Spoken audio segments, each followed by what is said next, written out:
રીનુ, I really love you. શું તમે જંજેસની love story જોવા માંગો છો? તો આ વિડીયો તમારા માટે જ છે. પણ હા, એક્ઝામ ચાલતી હોય તો એક્ઝામ પતાવી દેજો, પછી આ ફિલ્મો જોજો. બાકી ફિલ્મો જોરદાર છે, જે શરૂઆતથી એન્ડ સુધી તમને જોરદાર મજા આપવાની છે. અને જંજેસ લોકો માટે તો આ બેસ્ટ ફિલ્મો છે. તો વિડીયોને શરૂ કરીએ એ પહેલા બધાને વિનંતી છે કે મારા વિડીયોને લાઈક કરી દેજો, ચેનલને સબસ્ક્રાઇબ કરી દેજો. તો શરૂ કરીએ આપણે કાઉન્ટડાઉન. એની અંદર જે પહેલી ફિલ્મ છે એનું નામ છે પ્રેમાલુ. ખાસ કરીને ઓટીટીમાં કયા અવેલેબલ છે એ પણ તમને જણાવી દઉં તો આ છે ને ડિઝની પ્લસ હોટસ્ટારની અંદર તમિલ, તેલુગુ, હિન્દીમાં બધામાં જોવા મળી જશે. તમે અહીંયા જોઈ શકો છો. સ્ટોરી લાઇનની વાત કરીએ તો સચિન નામનો એક છોકરો હોય છે અને ખાસ કરીને હૈદરાબાદમાં નોકરી કરવા માટે જતો હોય છે.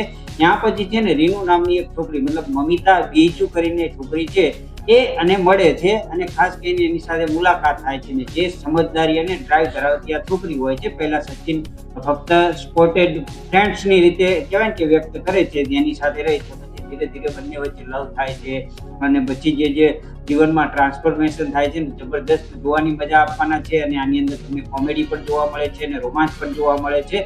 અને આ સૌથી વધારે કહેવાય કે થિયેટરમાં નથી, આની તો ઓટીટીની અંદર ધમાકો બોલાયો હતો. તો આ ફિલ્મ દરેકે એક વખત જરૂર જોવા લાયક છે. આની અંદર કાસ્ટ પણ સારા તમને જોવા મળે છે. ખાસ કરીને નેલ્સન કે ગફૂર, મમિતા બાયજુ અને ખાસ કરીને સંગીત પ્રતાપ ને બહુ બધા સ્ટારકાસ્ટ છે જે મોટાભાગના નવા છે આપણા માટે. તો એ તમે જોઈ શકો છો. બાકી જોવા જઈએ તો સ્ટોરી ગજબની છે, શરૂઆતથી એન્ડ સુધી તમને જરૂર એંગેજ કરીને રાખવાની છે. એની પછી જે બીજી ફિલ્મ છે એ ફિલ્મનું નામ છે ડ્યુડ, જે નેટફ્લિક્સની અંદર અવેલેબલ છે. ખાસ કરીને ડ્યુડ છે ને એ જગત કહેવાય કે મસ્ત મજા આવે ને એવી આની અંદર સ્ટોરી જણાવવામાં આવી છે. ખાસ કરીને એક બે લવ સ્ટોરી આની અંદર જોવા મળે છે જે તમને શરૂઆતથી એન્ડ સુધી જબરદસ્ત લાગવાની છે. સાથે સાથે આની અંદર કોમેડી જોવા મળે છે, એક્શન જોવા મળે છે. જેથી કહેવાય કે કોમેડી અને એક્શન સાથે રોમાંચ જો મળી જાય ને તો જબરદસ્ત મજા આવે એ ટાઈપની ફિલ્મ છે. ખાસ કરીને અવનવા પરિસ્થિતિમાં આગળ વધતા તેઓ પોતાની અસ્થિર ભાવનાઓ, જુવાન પ્રેમ અને કહેવાય ને કે પરિવારની અપેક્ષાઓ, એ બધું આની અંદર તમને જોવા મળશે. જબરદસ્ત સ્ટોરી લાઈન સાથે જબરદસ્ત ધમાકો કરવાના છે. ખાસ કરીને આ સ્ટાર છે બહુ બધી જગ્યાએ વાયરલ થઈ રહ્યા છે. આના સીન આ ફિલ્મોની અંદર આ કહેવાય કે આ જે છે ને પેલા શોર્ટ ફિલ્મો બનાવતા હતા ને પછી આ ફિલ્મોની અંદર આવ્યા પછી જબરજસ્ત ધમાકો કર્યો છે. ખાસ કરીને એક કાસ્ટનું નામ કહું ને તો પ્રદીપ રંગનાથમ છે. ખાસ કરીને આની અંદર મમિતા બાયજુ, આર શરદ કુમાર ને બહુ બધા સ્ટારકાસ્ટ જોવા મળે છે જે જબરજસ્ત તમને મજા આપવાના છે. જોરદાર કહેવાય કે સ્ટોરી લાઈન સાથે ચાલે છે અને જેન્જીસ માટે તો જબરજસ્ત જોવાલાયક ફિલ્મ છે. એની પછી જે ત્રીજા નંબરની ફિલ્મ છે એનું નામ છે લવ ટુડે. ખાસ કરીને ઓટીટીની વાત કરીએ તો આ ડિઝની પ્લસ હોટસ્ટાર અથવા તો નેટફ્લિક્સની અંદર તમે આને જોઈ શકો છો, જે હિન્દીમાં નવી જ આવેલી ફિલ્મ છે. ખાસ કરીને આની સ્ટોરી જબરજસ્ત એટલા માટે છે કે આની અંદર છે ને જે ગર્લફ્રેન્ડ બોયફ્રેન્ડ હોય છે ને એનો બાપુ હોય છે ગર્લફ્રેન્ડનો, એ છે ને પ્રેમની તપાસ, મતલબ કહેવાય કે પ્રેમ કેટલો છે ને એ જાણવા માટે છે ને એકબીજાના મોબાઈલ છે ને એકબીજાને કન્વર્ટ કરી દે છે. મતલબ તારો ફોન મતલબ છોકરો હોય તો છોકરી જોડે, છોકરીનો ફોન હોય તો છોકરા જોડે, એ રીતે કન્વર્ટ કરે છે. પછી જે ધમાકો થાય છે ને જબરજસ્ત, આજ સુધી નથી જોયું એ ટાઈપનું આની અંદર તમને જબરજસ્ત રોમાંસ ને બધું જોવા મળે છે. સાથે સાથે મોબાઈલની આપલે થાય છે, પછી શું ઘટનાઓ બને છે એ તમને જોવાની જબરજસ્ત મજા આવવાની છે. અને આ છે ને મેં કીધું એમ એ જ સ્ટારની છે, મતલબ પ્રદીપ રંગનાથમની સ્ટોરી છે. મતલબ એમને પેલા શોર્ટ ફિલ્મ બનાવી હતી પછી આ ફિલ્મોની રીતે પ્રેઝન્ટ કરી હતી, જેથી જબરજસ્ત જોવાની મજા આવે છે. અને ખાસ કરીને આનો બીજો ભાગ આવી જાય તો મજા આવી જાય, પણ ખબર નહીં કોઈ અપડેટ આવી નથી. બાકી જબરજસ્ત સ્ટોરી લાઈન છે.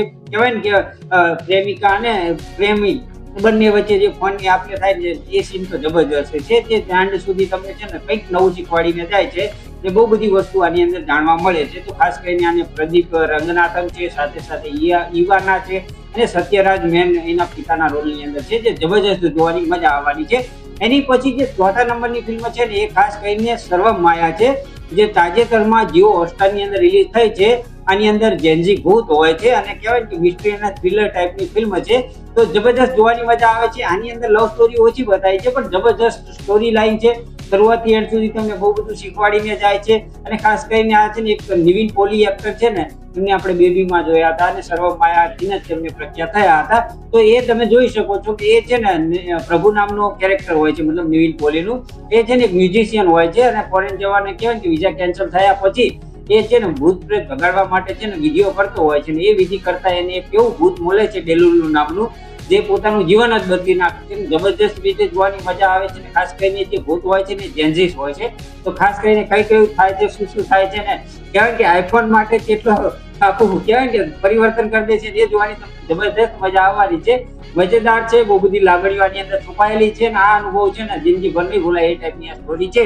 તો એ પણ તમે જોઈ શકો. જીઓ હોટસ્ટારની અંદર તમને એ મળી જાય છે. એની પછી એક બીજી લાસ્ટ ફિલ્મ છે ધ રેબિટ હાઉસ નામની. એ તમે વેવ ઓટીટી ની અંદર હિન્દીની અંદર જોઈ શકો છો. ને આ છે ને એક મિસ્ટ્રી અને થ્રિલર ટાઈપની ફિલ્મ છે, પણ જબરજસ્ત આની અંદર લવ સ્ટોરી પણ જોવા મળે છે, જે તમને જરૂર પસંદ આવવાની છે.